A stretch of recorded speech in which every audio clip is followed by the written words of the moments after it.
All right, so if you want a movie that is very, very slightly ethyl cane coated with sporadic use of the Twilight blue filter, do I have a movie for you? And that is 2013's Beautiful Creatures. So, Beautiful Creatures is a movie that follows Ethan and Lena, two teenagers in the small town of Gatlin, South Carolina, who are attempting to enjoy their romance before the forces of either light or dark come to claim Lena on her 16th birthday. It's very supernatural and they can't do anything about it.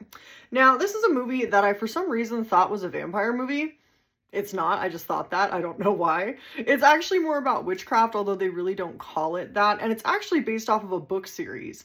So this movie came out during a time when a lot of young adult novels were getting adapted into movies. I think mainly due to studios seeing the success of things like Harry Potter and Twilight.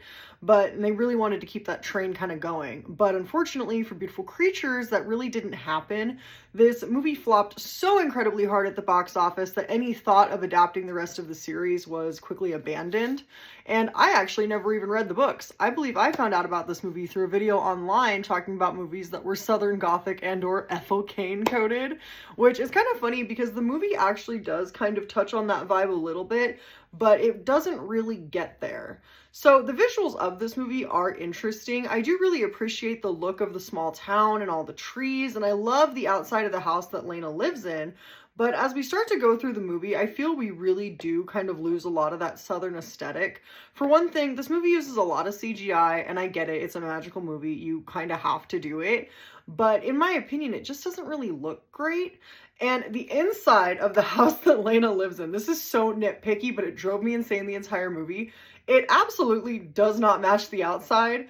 And this house also has the most dangerous ass stairs that I've ever seen. You get this giant grand staircase, but there's no railing. And I thought it was going to get like utilized somehow, like someone was going to fall off or something. No, it's just there. It's just unnecessary. I don't know why. It's there and it's unnecessary.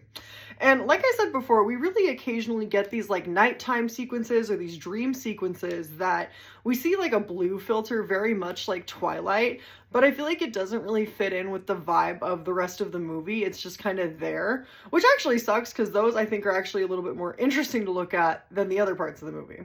The aesthetics of this movie honestly really frustrate me because it had a really good foundation to do something really immersive, but then they kind of just forgot halfway through.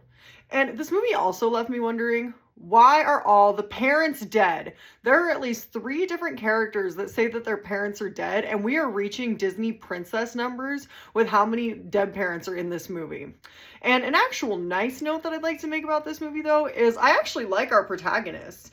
There's no real drama for them to get together. The drama comes after that, which is kind of a nice change of pace for a lot of young adult movies and stories at the time.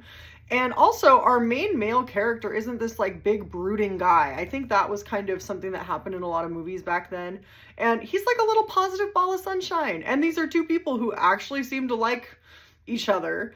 And it just seems cute and enjoyable. And for me, I actually really liked that. It's nice to get something a little bit positive.